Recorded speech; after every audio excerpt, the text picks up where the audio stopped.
Okay, what we have here today is a 2014 Honda Accord, and we're going to replace the steering knuckle because the bearing's bad. Got a vibration on this side, I got a noise on this side, and I decided it was going to be easier and cheaper to replace the whole knuckle instead of just pulling out the bearing. Let me explain. So I checked around for the price of the bearing. It's going to be between $50 to $70, somewhere around right in there. And then I don't have a press here. I used to have it at the shop. I don't have a shop anymore. Had a bearing press that I could just pop those bearings out and press the new one back in, $50, and then labor, was free because I was doing it. But now I have to take it to somebody, and they're going to charge $75 to $100, and sometimes they won't even do it because they want to be able to do the whole job, so they get the whole amount of money, which is understandable because that's what our shop would do. Because we couldn't guarantee the work unless we had it done in our shop and the whole thing, because someone come back with another bearing noise. It's like, well, we just pressed it in, we didn't put it on the car and all this, and and check it and stuff. So what I'm going to do is just replace the whole knuckle, because I found an aftermarket knuckle, instead of a Honda knuckle, steering knuckle, and it only runs $120. So I'm going to save myself some money and some time, because I would have had to take this off, try to find a shop to take it to, have them press it in, bring it back. So a lot of time driving back and forth and waiting if they could do it at a certain time and things like that. So here we go. We're going to replace the knuckle. Okay, got the tire off. That's pretty standard, so everybody should understand how to do that. Pretty easy. Now next we got to take this caliper off and then get it out of the way. Got a couple 12mm bolts here. I'm just going to go ahead and pull that off and then get back to it. I'll see you in just a second. Okay, we got the bolts off the caliper. We're going to just pull it loose here and get it up out of the way. I got myself a hanger here that I'm going to hang so we can pull the caliper up out of the way. So it's just hanging there, because you don't want this hose getting messed up. So if you leave the hose hanging, you might damage it. And we'll be taking that loose later in just a few minutes, actually, just to get it off the knuckle here itself. And now just take your springs out of your brake pads. Make sure you keep those, don't lose those, because you need those to keep them floating. It works better. Now we're going to get the caliper mount off. It's like a 17 back here. All right, I'm going to break those loose and I'll be right back. Okay, so here's the other 12mm that takes the rest of that caliper mount off so the hose doesn't get damaged. Get that out of the way, and of course the caliper mounting bracket here. The 17 on the back, sometimes they're really hard, so you got to use a breaker bar of some kind if you don't have an impact. I've got an impact and everything else, so you know how that goes. If you don't have the tools, then you're going to have to work a little harder. Okay, so next we are going to start taking this off. Now you want to take this indentation out a little bit, move it out of the way so it spins a little better. 32mm is what this size is usually. I'm pretty sure that's what it is. And then we'll get this caliper off, and then I'll be right back, or get it loose. Okay, I was wrong on this size. This size actually is a 37, or 36 rather. That gets off on the this pressed-in bearing, so that's why it's I think it's the bigger one, because the other normal one's a 32, and that's where the hub just slubs off. You can replace the hub with the bearing in it, and you're good to go, because there's usually just 4 bolts on the back. It comes off, put a new one on, but unfortunately with this one, and since it's pressed in, we have to do it this way. So I'm gonna break this loose, and I'll be right back. Okay, we're back. So once we get this little dimple knocked out, I got it knocked out. See, it's right here. It just holds the nut. Another lock for the nut. You get that knocked out. And then what I like to do before I get started here, well, actually, break this loose. So I got that nice and loose.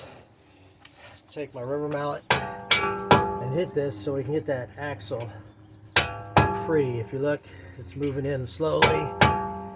We can free that up, and we don't want to damage the end of that or the threads. This nut I can damage because I always get a new nut. The new nut comes with the package a lot of times. Like this one here comes with the new nut. But if you want to use the same one, you can. Just don't damage it. Just use a rubber mallet. It shouldn't damage it. Just spin that off. And you see how that moves back and forth in there? That's good. So we can have it free so we can pull this rotor right off. But before you do that, you got this little locking screw here that holds that in place. And we're going to need a tool, this impact, usually to get this off, because usually those just won't come off. So what you got to do is get one of these impacts, get your hammer, and see, just breaks it loose, spin it off. You can keep that or not, that's up to you. Put it back on, and then we just pull our rotor off and set it aside. And we'll continue from here. Next, we're going to work on releasing. We got a speed sensor over here, and we don't want damage. You definitely don't want to damage that. Let me see if I can get you over here so you can see it.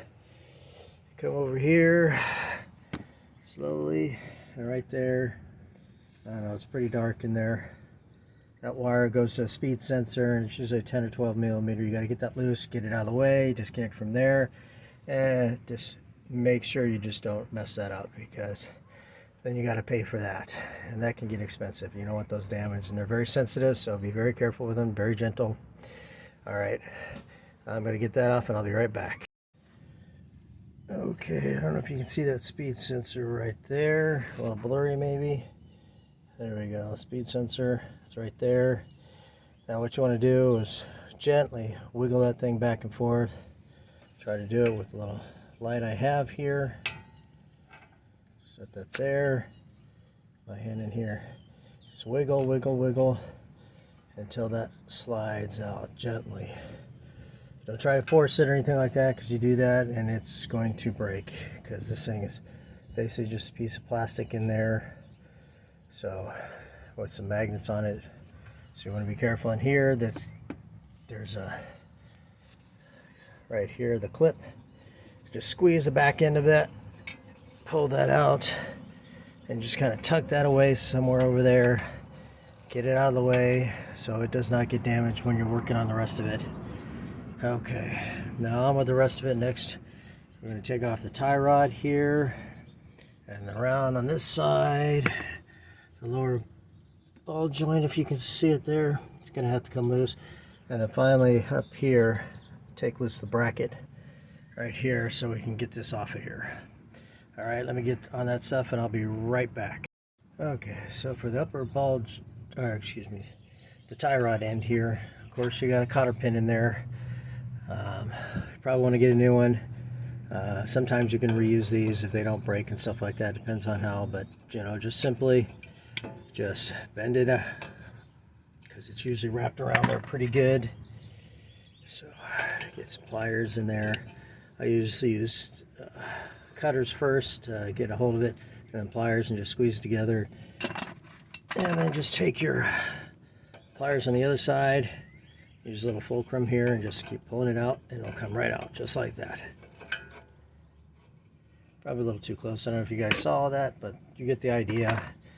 Do it like that, and okay, then I'm going to break that nut loose, and then I'll be right back, because what we're going to have to do, since I don't have a puller anymore, I'm going to take and hit on this with a hammer pretty good so we can break it loose, and I'll show you that. I'm just going to get that nut loose, and I'll be right back, because it's too hard to hold this camera and do everything. Okay, now to work on that tie rod. What I'm going to do is I'm going to turn the wheel so I can get a better shot at it. So turn the wheel so I can get that out really far. Lock the wheel in place. That's good. So I get around here, and now I got a better shot at this to hit it with the hammer. Because you need some room to get that, and so I'll just get that on there. Let's see if you got me lined up. Yeah. Okay, I broke that loose. A little easier, but start tapping on this.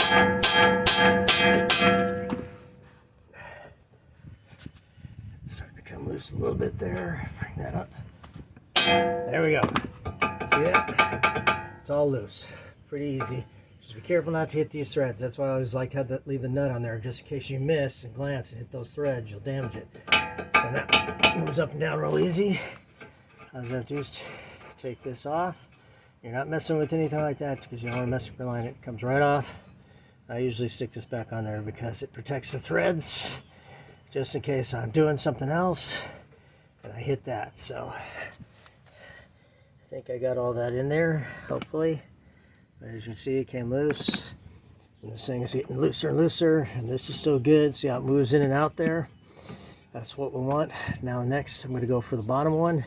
And let me get that set up, and I'll be right back. Okay, I kind of forgot something over here. I should have started on the lower ball joint first, but because I'm going to need to tune the steering wheel back around, I'm going to put this back on temporarily, just so I can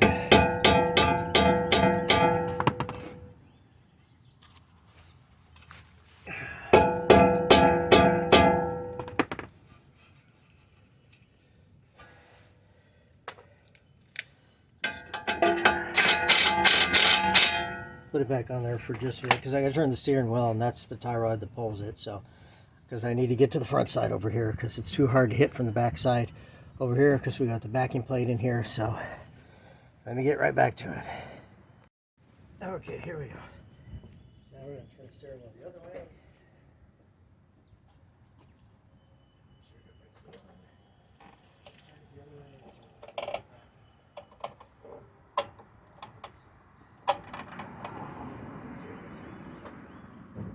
Check it out, because I can't see from over here.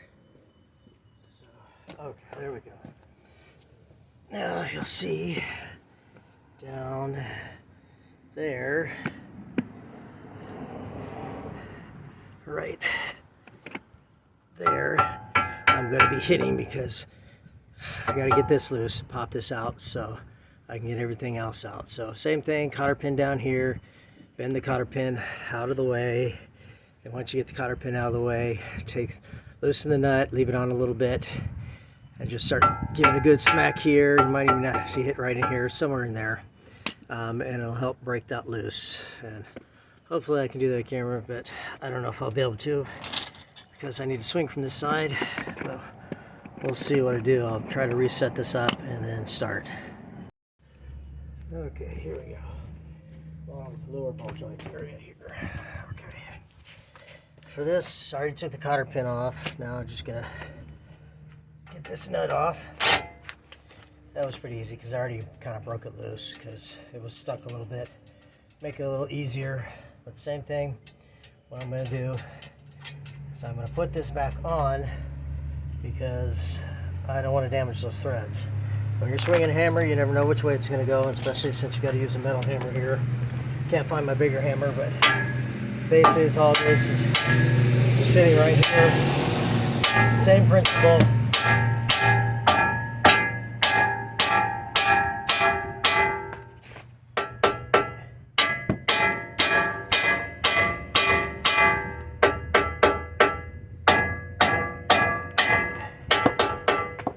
The reason I'm tapping on the bottom, just to see if it's loose. Not hard. Sometimes I have to hit harder.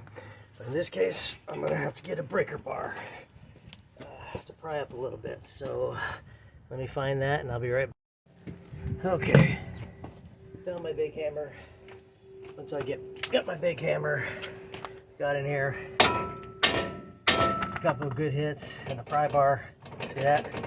Now it's nice and loose. So it goes up and down. So now we can get that off. But you can see I hit it pretty good there. But that's why it's always better to have a puller if you have one, if you can get one. But since I didn't have one, I wanted to show you how I was going to do it and get it done. So now all we have to do is lift this up, pull that off, and then next we'll get up to that top bolts, and I'll get right back to that once I get this set up, because it's a little tiring. Okay, so I got it out. Just had to wiggle it, turn it, wiggle it, turn it. You know, just keep prying out with the pry bar like this. and wiggle it, turn it. You got to pull up on this a little bit and then turn so you get that to move out the way. Still got the axle loose, so that's out of the way. Next I got to go up here. I don't know if you can see that. I got to turn down pretty low, but get the main bolt off of here. So bring it in here. So next I got to get this bolt out. Take this bolt out, this drops down, then we install the new one. But I'm going to make a couple marks on here, I think, so make sure I got it aligned right and everything like that, so I can line it up with the next one. So I'm going to make a mark up here just so I got it lined right, but it should line right up because I think it's got a slit in the back. I can't remember exactly, but if it does or doesn't, I'll tell you. I'll show you on the next clip. Okay, here we go. Now we're going to get the last bolt off here, and this should free it up. Right back here, a 17 millimeter.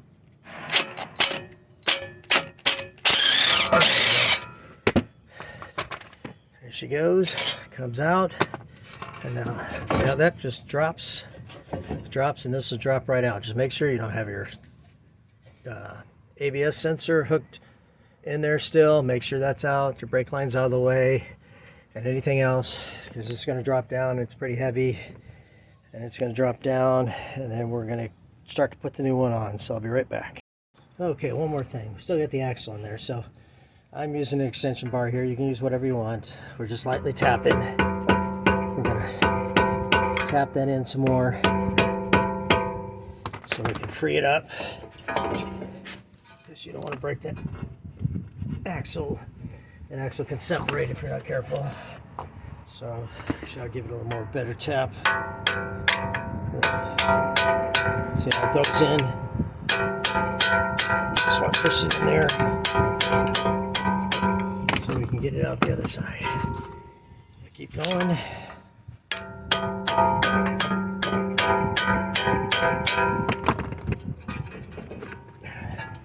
So we can work it free.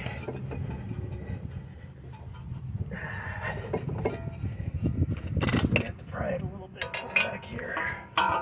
There we go. And out, and it drops. And she's out. And there she is. And here's going to be the new one going in. It's basically just reverse. Just reverse it and put it back in there same way it came off. And we'll see how much I get of that, because it's going to be a little effort. But it's just reverse of what you did of taking it off. So